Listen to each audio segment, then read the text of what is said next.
All right. This is our final project for Bayesian statistics. It's called adjusted on base percentage, and it's a metric that we're proposing for the MLB. And it is a project that involves Bayesian hierarchical modeling. I'm Brian Wickman. And I'm Austin Skipper. And it's April 28th, 2022. So to give a little motivation for our project, we're going to pose a quick scenario.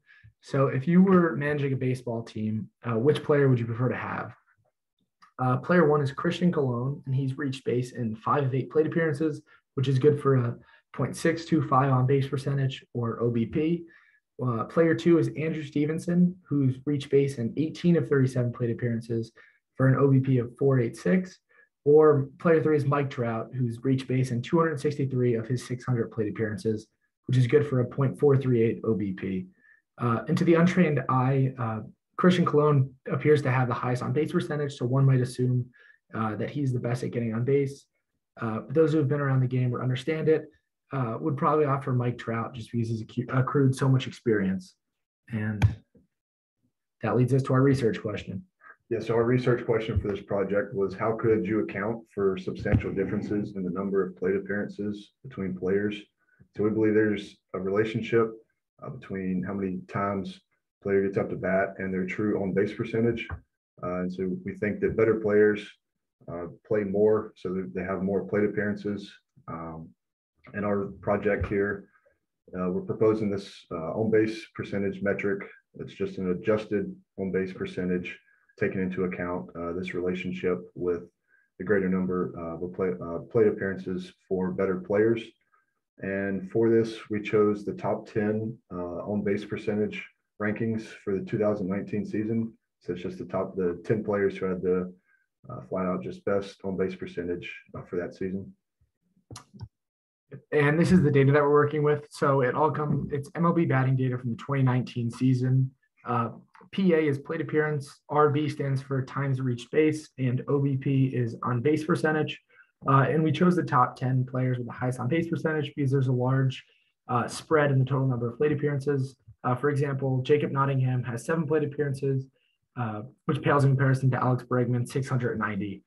So we thought that this sample was representative of wide ranges of plate appearances, and it'll allow us to track the changes from the true on base percent, from their actual on base percentage to their adjusted on base percentage. And so the model we chose, we're treating plate appearances as number of trials, and then how many times the player reaches base as counting that as a success. So this is our sampling density, and so that's a binomial distribution. So that RB is denoting the number of times player reached base. PA is the number of plate appearances, and then the on base percentage is simply the number of times reached base divided by the plate appearances. So that's our sampling density following a binomial distribution. And then we chose a normal distribution for our prior for on base percentage. We have our mu and sigma, and then we truncate this normal distribution between 0 and 1, because on base percentage, although it can't be smaller than 0 and it can't be larger than 1. So that is inclusive.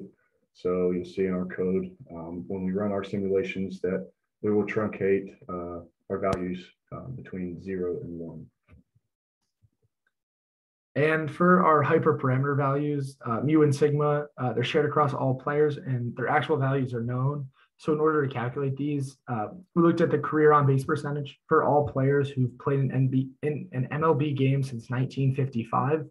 And we found the median on base percentage is 0.314, and the standard deviation is 0.09. We opted to use the median because there are a large number of outliers, like players who had a 0 on base percentage or 1 on base percentage. So we found the median was more representative of the true average on base percentage. And then the figure below shows the distribution of career on base percentages for all players who played in a game since 1955. And that is a histogram. And then the curve is the normal distribution with the hyperparameter values that we selected. And it seems to be a very good fit. So we decided to progress with these selected values for the hyperparameters. And so this is just a graphical representation, like we've seen in class, of how we're different parameters and distributions. So at the bottom there, you can see our two hyperparameters, our mu and sigma values. And we have our normal prior for the on base percentage. And then at the top there is the sampling density following our binomial distribution, where our number of plate appearances is our N, and then the number of successes is how many times the player reaches base, which is their on base percentage.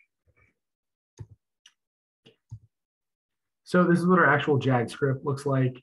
So as you can see, first we look at the likelihood, and we have a loop that goes from 1 to n, where n is the number of players. So in our scenario, it is 10 because we look at the top 10 players. And then the other loop for the prior goes from 1 to 10 as well, and it takes draws from the normal prior for each player. And in our situation, mu is equal to 0.314, and the precision is 1 over 0.09 squared, which is the standard deviation, but the d-norm function needs precision, so we adjust it accordingly. And also note that the d-norm, the normal distribution is truncated from 0 to 1, as Austin discussed earlier. And so we perform our mcmc diagnostics from running JAGs, running our simulations, and we perform these diagnostics for each of the 10 means for each of the 10 players. This one chosen below is just for Mike Trout, just to save space. But all of each of the means look good. You can see here the trace plot doesn't show a lot of stickiness, so indicating good exploration of the parameter space.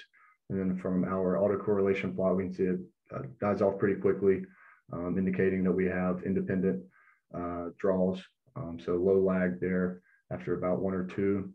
So yeah, everything looks good. And as I said, we ran these for each of the 10 means, and they more or less look, different shapes, but good stickiness, good exploration of the parameter space, independent draws. So everything looked good.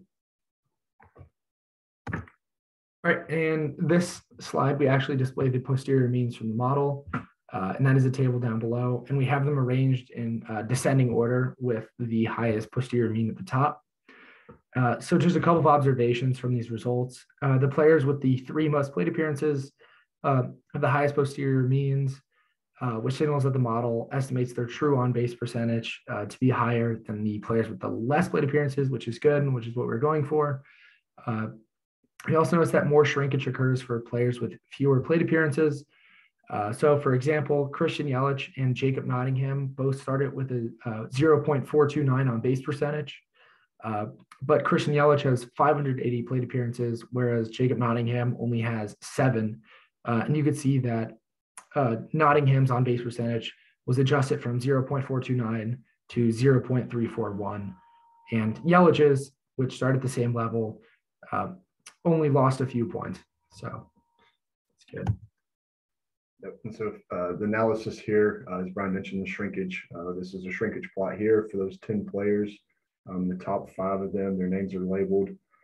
So you can see how the players that had the least amount of plate appearances had a larger shrinkage to the mean, whereas players with many more plate appearances, those closer to 600, such as Mike Trout, had a much smaller adjusted on-base percentage.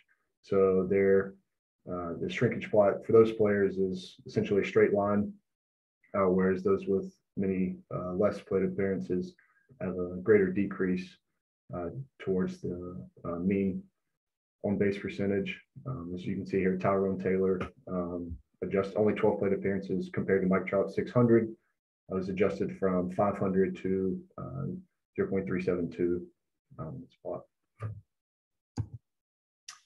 All right, so we also generated stack density plots for the top 10 players in order to show that players with less plate appearances have distributions with much higher standard deviations.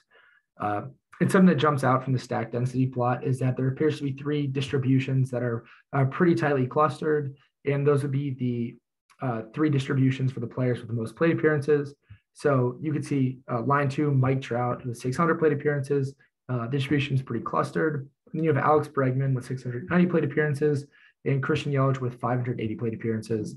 And then on the flip side, players with fewer plate appearances, like Tyrone Taylor, for example, have very wide distributions.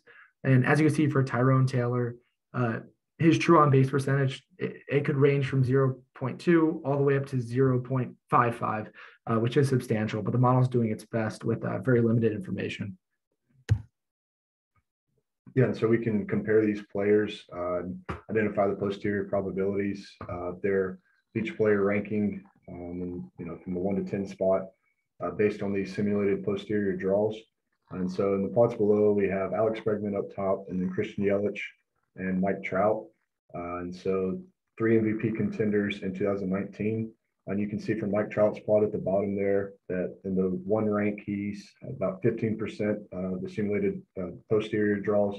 He had the number 1 rank, very high for number 2, above 25%, and then decreasing after that. And you can also see that Bregman at the top and then Christian Yelich in the middle there have a lower, but not non-existent percentage for having the number 1 rank, and then a very high percentage for between about 2 and 6 there. And it is worth noting at the bottom, see our note here that Trout did indeed win the 2019 MVP. So it was for this year. He did win the MVP over Bregman, which our analysis supports this with, as I mentioned, about 15% of the simulated draws having Trout with the number 1 rank in the adjusted on base percentage, compared to only about 5% for Alex Bregman. And then for future steps, this was something that we noticed as we were working with the model. So when we were generating samples from the posterior distribution, we found the samples to be unreliable since players with few plate appearances have such large standard deviations for their true on base percentage. So the graph below here shows the number of simulations that each player, and that the number of simulations of each player having the highest on base percentage. So we did 10,000 simulations and then looked at which player was ranked first the most. And interestingly enough, Andrew Stevenson, who only had 37 plate appearances, is ranked number 1 in about 2,000 of the simulations, which is about 20% of the time, which is interesting because he didn't have the highest on base percentage outright, and he did not have that many plate appearances. So we think the model is a little bit unreliable since the posterior means and standard deviations are so spread. So in the future, like future models, we would like to weight the prior more so that it values plate appearances even more than it does now, and that players with fewer plate appearances, their distributions aren't as large, but they're shifted down. So looking forward, that's what we're hoping to do. And that pretty much wraps up our presentation. So thank you for a great semester. Yeah, Yep. It's been really enjoyable. Learned a lot. So thanks for listening. Yeah. All righty. Have a good one.